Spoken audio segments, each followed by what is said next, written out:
Welcome back to Dimitri's Garage, and on today's episode, I'm going to show you the easiest way to bleed the brakes on your B9 Audi S4. Per Audi documentation, we're going to need 1 liter of fluid.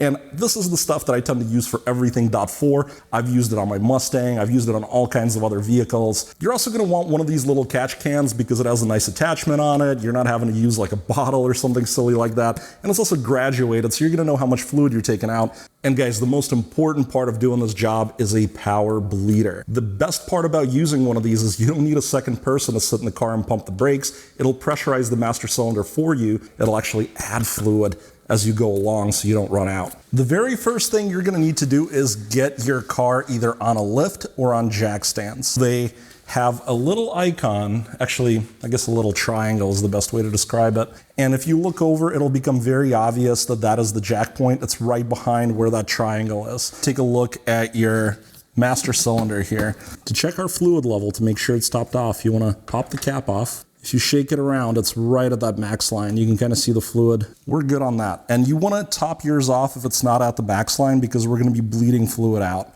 Now we're going to take this motive pressure bleeder, take the correct cap for the Audi, and I'll list some information in the video description. Right now I have nothing in here, and we're going to pump it up. So stay under 1 bar, which is 15 PSI. All right, it's been about 5 minutes, and we're still at roughly 15 PSI. And we're just gonna fill this up. Pull the little tab. Go ahead and tip it over.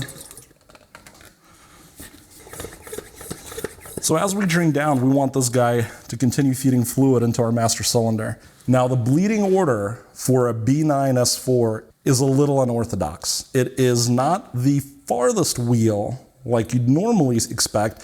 It's the closest first.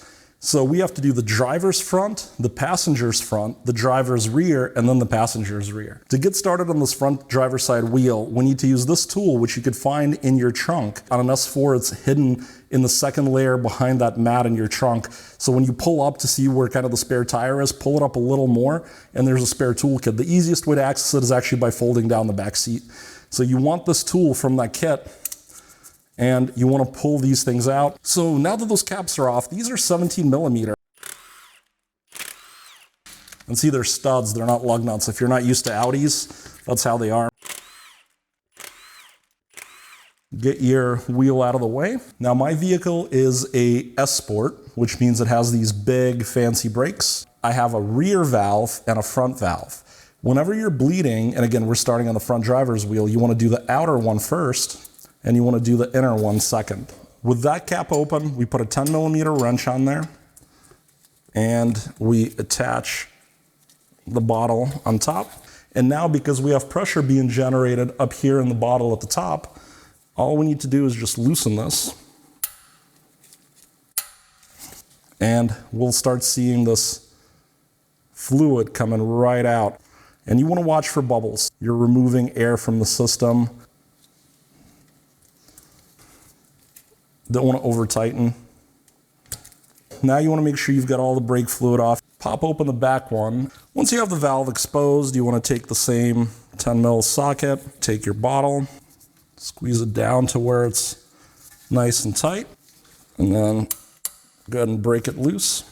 You want to make sure there are no bubbles, and that's why we're doing the backside last. That's the one that should get rid of the last of our bubbles, and we're watching this reservoir for it to get to that first line, which is 200 milliliters, which is what we need to do for this front caliper. Shut it, grab your terry, then go back here, clean up any mess you might have made, close the little rubber cap, and let's look at how much fluid we took out.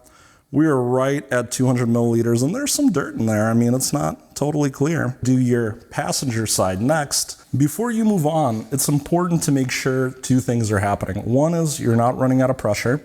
So let's get back up to our 15 PSI. And 2 is that you're not running out of fluid.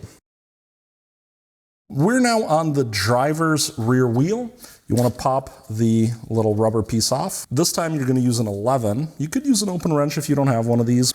And then you want to just attach the bottle like you have done before. Make sure it's nice and snugged up in there. And then just let it flow. Keep watching, make sure there's no bubbles. You're looking for 0.3 of a liter, so 300 milliliters up here. All right, I think we're good. Hold down your bottle connection. Go back here, clean up around the valve a little. Close the little cap. Now it's time to do your passenger side rear. I have done the very last wheel, and looking at our level here, which I don't know if you can see, but we're kind of between the min and the max line. I just want to pour the rest of what's in the bottle in here. Maybe a little hard to see. We're right below where it says max, so we're good.